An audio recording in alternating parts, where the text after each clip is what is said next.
그리스도인은 예수를 따르는 사람들이라는 뜻이에요. 그저 소원을 비는 수단으로 예수를 믿는 것이 아니라, 문제를 해결하기 위해서 예수를 보는 것이 아니라 예수의 삶을 나의 삶으로 삼는 것이 진정한 그리스도인의 삶입니다. 그 길은 쉽지 않고 어렵지만 그 방향을 잃지 않는다면 우리는 결국 주님을 따르는 사람이 될 거예요. 완벽히 그 삶을 해내라, 그것이 아닙니다. 그 방향을 포기하지 않는 것이 믿음이고 순종이에요. 넘어지면 어떻게 해요? 일어나서 다시 가면 되죠. 아무런 문제가 되지 않습니다. 살아도 주를 위해 살고 죽어도 주를 위해 죽는다는 이 바울의 고백은 그저 순교의 결기를 나타낸 것이 아니라 예수를 따르는 삶을 내가 결단코 포기하지 않겠다, 예수를 향해 나아가는 그 삶을 내가 끝까지 지키겠다는 믿음의 의지였어요. 우리는 어떤 삶을 살지 선택할 수 있어요.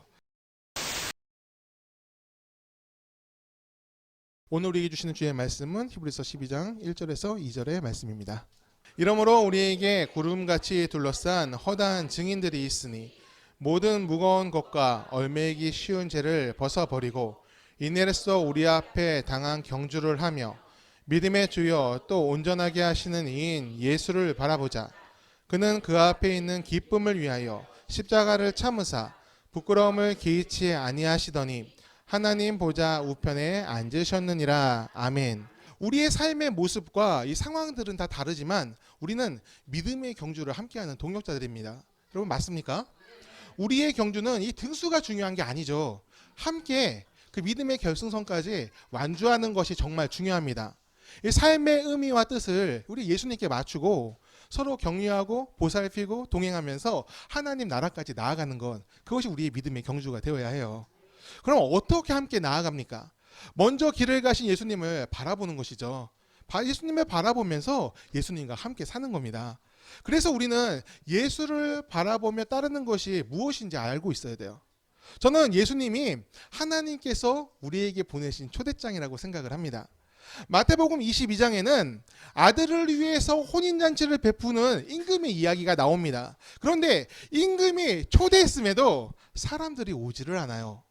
가기 싫다고 안 오고요, 바쁘다고 안 오고, 그리고 미워해서 오지 않습니다. 결국 그들은 다 심판받고 천국 잔치에 들어오지 못했습니다. 사람들은 이 비유에서 초대를 거절하면 안 된다, 그거랑 초대를 거절하면 심판받아, 이것을 중요하게 생각하는 것 같아요. 거기에 방점을 찍죠. 하나님이 부르시면 가야 돼, 그런 생각을 합니다. 그리고 예수 안 믿으면 안 된다는 근거로 이 말씀을 쓰기도 하는 것 같아요. 하지만 저는요, 그 다음 구절이 더 눈에 크게 들어옵니다. 임금은요, 그들이 오지 않은 빈자리를 그냥 두지 않습니다. 다른 사람들을 전부 다 초대를 해요. 특별한 조건을 제시하지 않습니다. 악한 자나 선한 자나 부자나 가난한 자나 임금의 초대에 응한 사람이라면 모두 다 그 자리에 갈 수가 있도록 그렇게 임금이 조치를 합니다. 우리는 이것이 무엇을 뜻하는지 전부 알고 있어요. 하나님은 누구에게든지 구원의 문을 열어놓으셨습니다. 할렐루야. 다 열어놓으셨어요. 우리의 상황과 노력에 따라 이 구원이 이루어지는 것이 아니라 하나님의 뜻, 신의 의지로 우리의 구원은 결정이 된 것이죠. 단 하나의 조건이 있다면 사람이 스스로 그 은혜를 받아들여야 돼요. 하나님의 자비를 은혜로 받아들여야 돼요. 그것이 예수님을 통해 우리에게 전해진 초대장입니다. 여러분, 예수님의 초대장이 우리에게 있습니까? 할렐루야. 주의 초대장이 있습니까? 우리는 그 예수님을 어떻게 알고 있습니까? 올 한 해 동안 우리가 예수님을 바라봅니다, 이 표를 썼습니다. 이것은 이 종교 생활을 열심히 하자는 의미로 정한 것이 아닙니다. 삶에서, 우리 생활에서 예수님의 자리가 있었으면 해요. 예수님을 바라봅시다가 아니잖아요. 바라봅니다. 내가 바라보고 있습니다. 지금 바라보고 있는 거예요. 예수님을 존중해드리고 삶의 여러 선택에서 예수님의 생각을 반영하면서 우리를 통해서 하나님의 선한 뜻이 드러났으면 좋겠다, 그 뜻 때문에 그 마음을 품고 싶어서 예수님을 바라봅니다라고 정했어요. 이것은 비단 우리가 교회에서 일을 많이 하자 그런 뜻이 아니잖아요. 일적으로 접근한 것이 아니잖아요.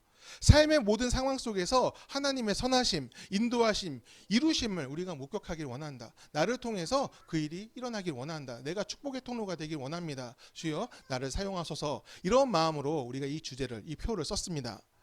좋은 일이 많이 생길 거야. 그런 의미가 아니라 모든 일을 믿음으로 감당하며 인생의 경주를 정말 잘했으면 좋겠다. 그런 뜻입니다. 그렇게 우리가 이 한 해를 마쳤을 때 주님 감사합니다라고 말하며 삶의 시간을 열어갈 수 있었으면 좋겠습니다. 오늘이 끝이 아니잖아요. 내일이 또 있고 내년이 또 있지 않습니까? 그 믿음의 걸음들을 은혜로 했으면 좋겠어요. 여러분 행복하십니까? 라는 질문을 누군가 여러분들한테 한다면 어떤 대답을 하시겠습니까?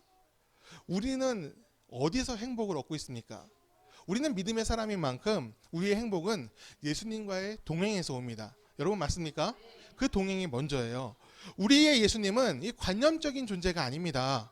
눈에 보이지 않아도 실제하시고 우리 곁에서 우리와 언제나 함께 하십니다. 어떤 사람은 그 존재를 자각하고 어떤 사람은 그 임재를 알지 못합니다. 그 차이는 의뢰함에서 옵니다.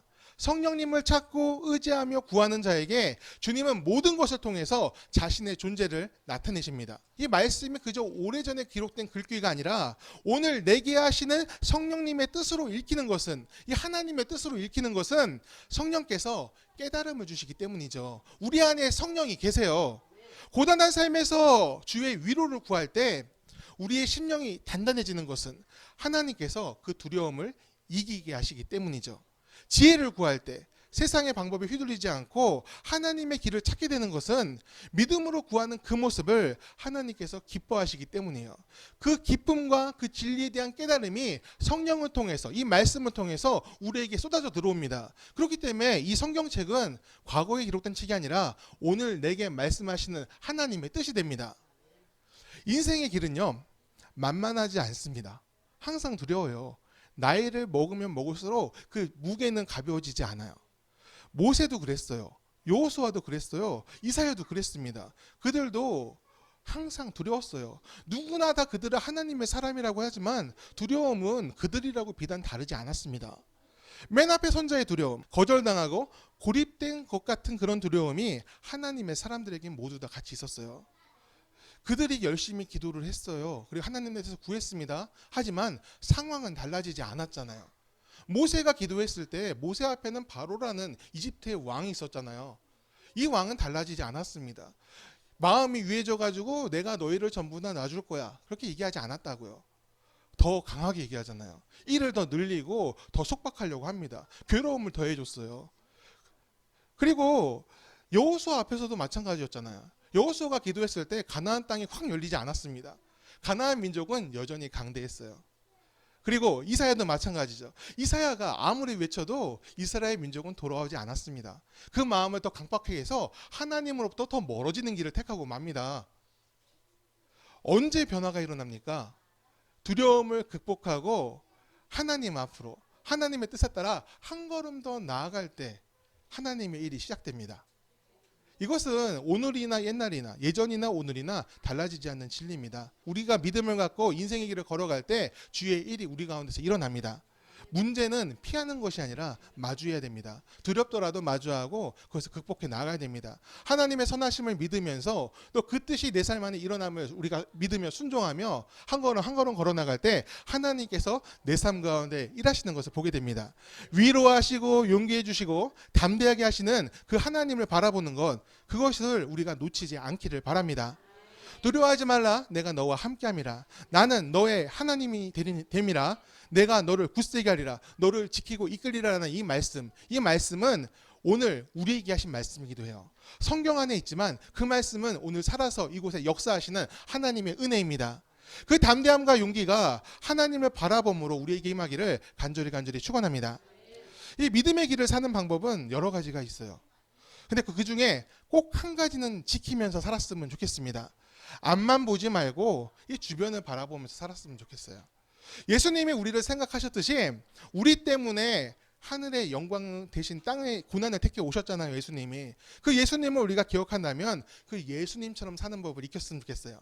어떻게 살아야 됩니까? 사랑을 베풀며 사는 것이죠.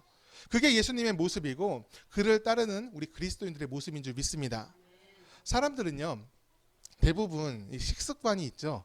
먹는 루틴이 있어요. 좋아하는 거 있고 또 그 밥을 먹을 때 습관들이 있어요. 저도 습관이 있어요. 어떤 습관이 있냐? 특별히 제가 음식을 가리지는 않습니다. 그런데 제 루틴 중에 뭐가 있냐면은 밥과 반찬을 남기지 않는 루틴이 있어요. 그 남는 꼴을 못 봐요.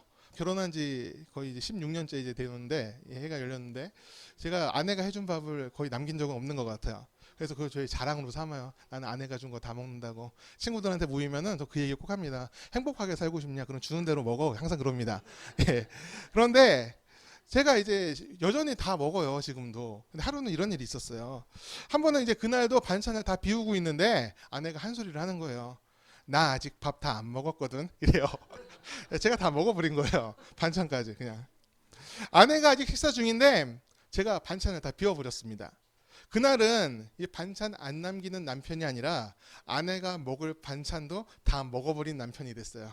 제 아내가 이 얘기를 여기저기 하고 다녀요. 아 진짜 안 해야 되는데 자기 먹을 것도 안 남기고 다 먹었다 말하면서 여기 들으신 적 몇 분 들으셨죠? 이 얘기. 여기뿐만 아니라 저희 아들 부모님들 모임, 어머니 모임이 있어. 분명 거기 가서도 했을 거야. 거기서 제 이미지가 좋거든. 제 이미지 되게 좋아요. 제가 그 관식이라고 소문 났대요. 왠지 모르겠는데 다른 남편들이 잘 못하나 봐. 제가 잘하나 봐요. 이렇게 좋은데 분명히 거기 가가지고 제 디스를 했을 것 같아요.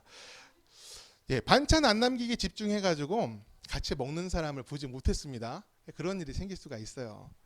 저는 우리 신앙에도 이와 같은 일이 생길 수 있다 생각을 해요. 하나님의 일에 대한 미션 클리어 이걸 해내야 돼. 거기에 집중해가지고 정작 하나님이 너무너무 사랑하신 사람들 그 사람들을 돌아보는 것 그것을 잊어버리는 수가 생길 수 있어요. 아니 생겨요. 종종 꽤 자주 그런 일이 생깁니다.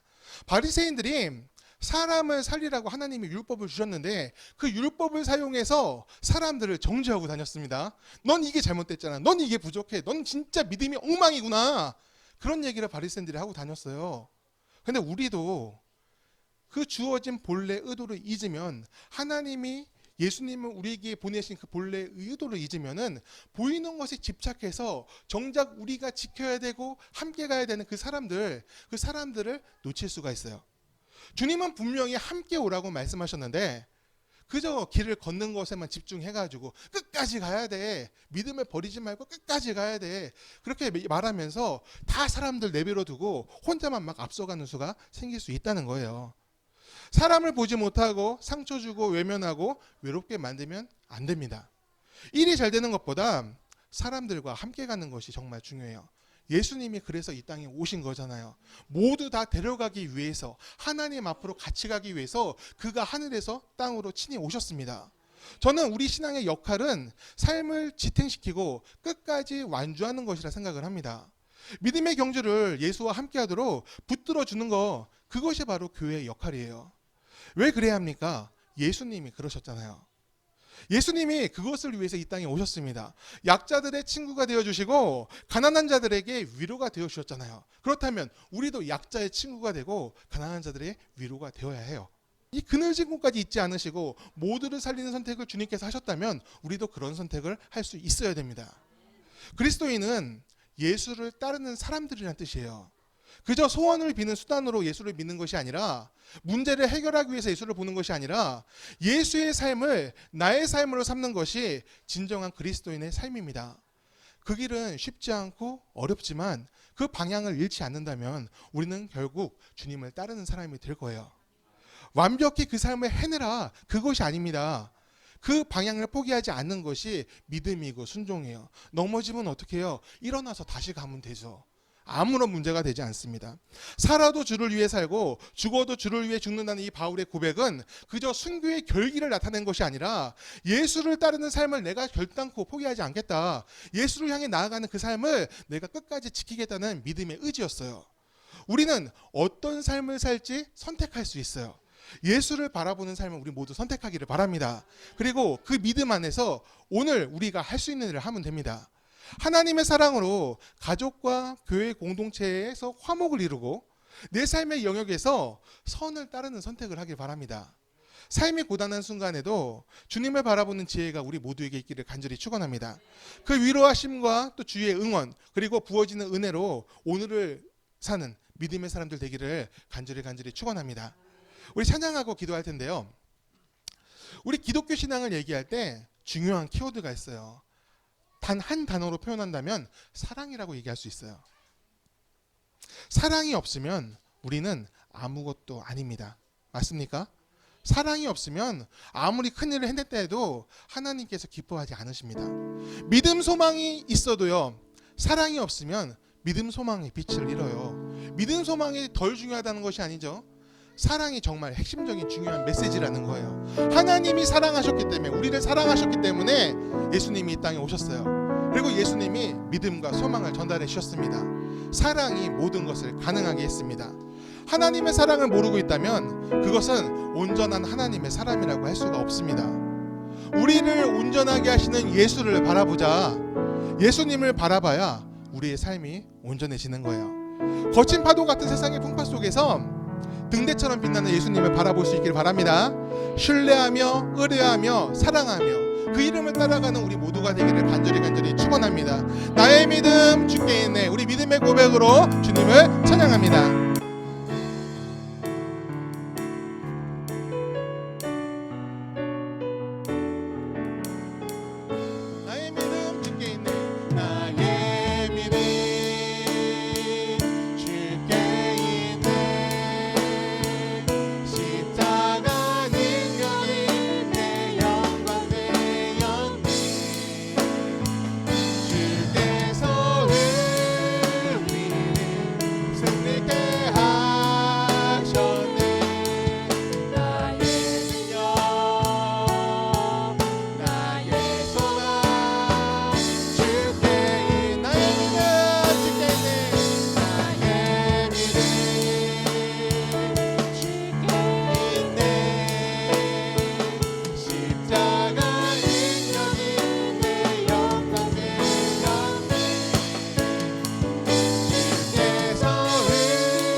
바라보며 우리 이 믿음의 여정을 하게 도와주옵소서. 흔들릴 때마다 살아계시는 주를 바라보며 의지하고 의뢰하고 사랑하게 도와주시옵소서.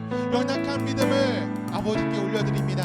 강하고 담대하게 아버지 오늘을 살 수 있도록 모세가 그랬던 것처럼, 여호수아가 그랬던 것처럼, 또 이사야가 그랬던 것처럼 그 담대함을 우리에게 허락하여 주시옵소서. 믿음으로 살게 하소서. 기도하겠습니다.